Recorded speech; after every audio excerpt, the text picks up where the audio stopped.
Universe के सबसे dangerous dead star की पैदाइश। सोचो तुम स्पेस में अकेले तैर रहे हो, आसपास सिर्फ खामोशी, और अचानक तुम्हारी आंखों के सामने एक ऐसा स्टार नजर आता है जो सिर्फ 20 किलोमीटर लंबा है, लेकिन उसकी ग्रेविटी इतनी स्ट्रांग है कि अगर तुम उससे 1000 किलोमीटर दूर भी हो, तुम्हारी हड्डी तक क्रश हो जाएगी। ये कोई प्लेनेट नहीं है, कोई ब्लैक होल नहीं है, ये है न्यूट्रॉन स्टार।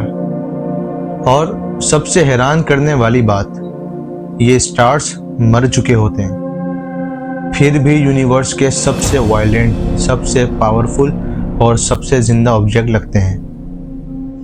आज एपिसोड 1 में हम सिर्फ एक बात का जवाब ढूंढेंगे, न्यूट्रॉन स्टार कैसे बनता है, क्यों एक डेड स्टार यूनिवर्स के सबसे डेंजरस मॉन्स्टर बन जाता है, और क्या आज से मिलियन ईयर्स बाद हमारी मिल्की वे में कोई न्यूट्रॉन स्टार हमारे करीब आकर सब कुछ डिस्ट्रॉय कर सकता है। अस्सलाम वालेकुम, मेरा नाम वजाहत शेख है और आप देख रहे हैं डीप यूनिवर्स।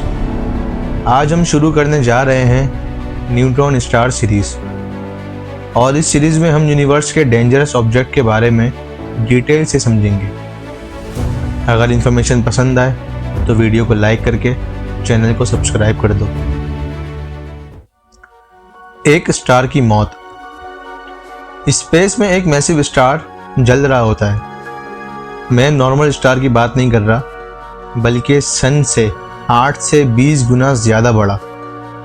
इसके अंदर न्यूक्लियर फ्यूजन हो रहा होता है, हाइड्रोजन से हीलियम, हीलियम से कार्बन, फिर ऑक्सीजन, न्यून सिलिकॉन और सबसे आखिरी लेयर में आयरन।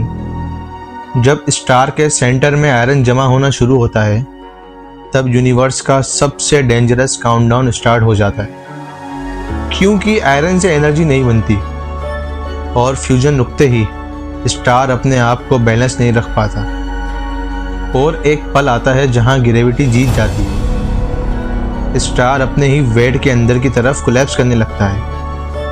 1 सेकंड का टाइम भी नहीं लगता, स्टार का पूरा कोर, जो पहले अर्थ जितना बड़ा था, गोल्फ बॉल जितना छोटा होने लगता है। इमेजिन करो, अर्थ जितना बड़ा कोर एक गोल्फ बॉल में कन्वर्ट हो जाता है। प्रेशर इतना ज़्यादा होता है कि इलेक्ट्रॉन्स और प्रोटॉन्स मिल जाते हैं और बनाते हैं नया पार्टिकल, न्यूट्रॉन। पूरा कोर न्यूट्रॉन का बॉल बन जाता है। सुपरनोवा का धमाका। स्टार जैसे ही कोलैप्स करता है, आउटर लेयर्स इनवर्ट गिरती हैं, फिर रिबाउंड होती हैं, और एक सुपरनोवा एक्सप्लोजन होता है। वो ब्लास्ट इतनी ब्राइट होती है कि कुछ सेकंड के लिए पूरी गैलेक्सी रोशन कर देती है। अगर हमारी मिल्की वे में आज सुपरनोवा हो जाए, तो रात को तुम बिना मून के न्यूज़पेपर पढ़ सकते हो। अब सवाल यह है कि इतने ब्राइट, इतने ज़्यादा ख़तरनाक एक्सप्लोजन के बाद, सुपरनोवा के बाद बचता क्या है? अगर स्टार बहुत ज़्यादा मैसिव हो, 20+ सोलर मैसिव, तो कोर ब्लैक होल बन जाता है। लेकिन अगर स्टार मीडियम साइज हो, सन से 8 से 20 गुना ज़्यादा बड़ा, तो कोर ब्लैक होल नहीं बन सकता। और इसी पॉइंट पर यूनिवर्स का एक नया मॉन्स्टर पैदा होता है, न्यूट्रॉन स्टार। न्यूट्रॉन स्टार की पैदाइश।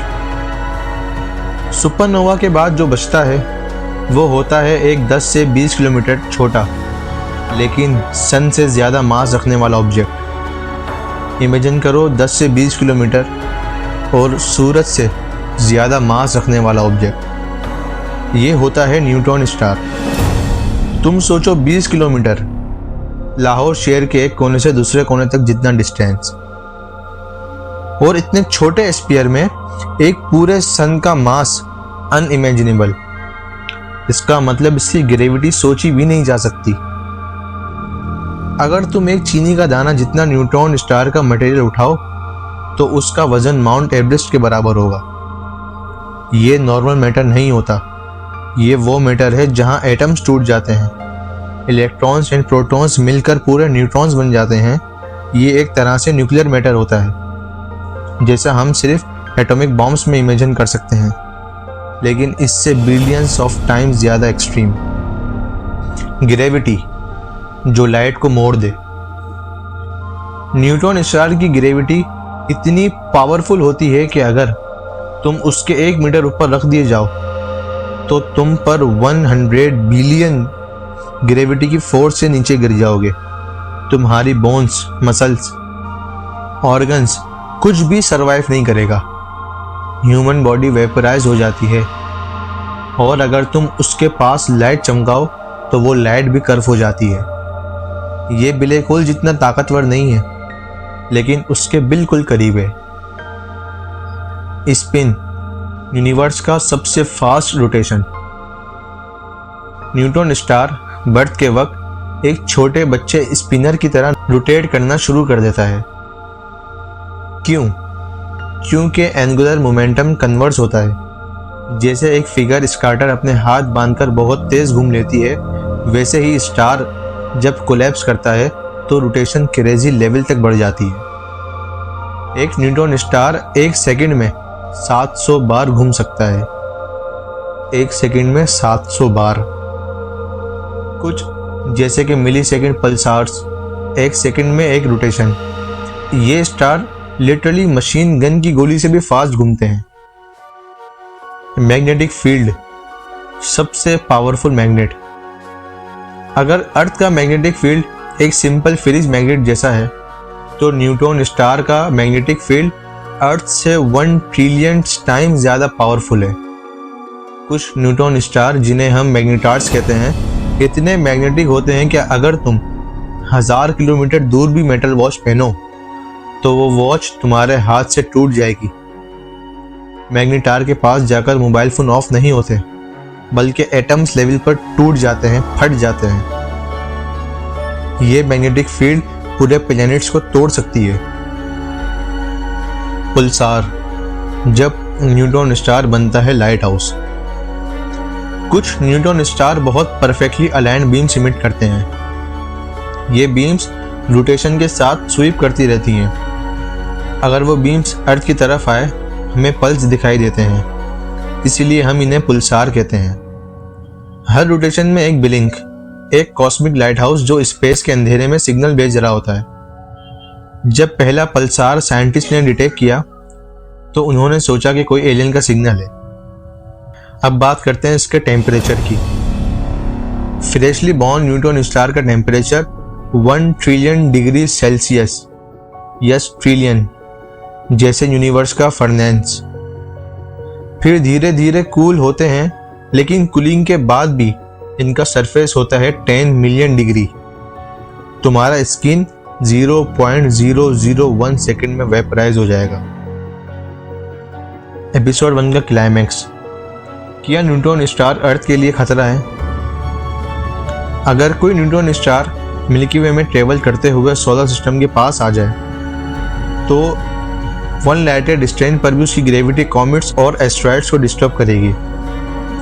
अगर वो 0.1 लाइट ईयर तक आ गया तो सोलर सिस्टम की ऑर्बिट टूट सकती है। अगर वो सिर्फ 1 बिलियन किलोमीटर दूर आ गया तो अर्थ का एटमॉस्फेयर ऊपर से फैलना शुरू हो जाएगा। अगर वो 100 मिलियन किलोमीटर दूर आ गया तो अर्थ की क्रस्ट फट जाएगी।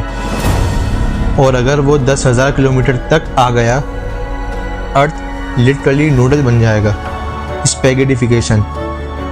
लेकिन गुड न्यूज़, हमारे आसपास कोई न्यूट्रॉन स्टार इतने डेंजरस स्पीड पर नहीं है। फिलहाल यूनिवर्स सेफ लगता है, लेकिन स्पेस, जैसा मैं हर बार कहता हूँ, यूनिवर्स अनप्रेडिक्टेबल है। और अगले एपिसोड में हम देखेंगे न्यूट्रॉन स्टार का इंटीरियर कैसा होता है, मैग्नेटार्स का हॉरर, बाइनरी न्यूट्रॉन स्टार की कोलिजन, ग्रेविटेशनल वेव्स का धमाका, और क्या न्यूट्रॉन स्टार से हेवी एलिमेंट्स गोल्ड, प्लेटिनियम बनते हैं। This is the end of episode 1। अगर इन्फॉर्मेशन पसंद आई और कुछ नया जानने को मिला हो तो वीडियो को लाइक करके चैनल को सब्सक्राइब कर दो, और तब तक वेट करो एपिसोड 2 के लिए।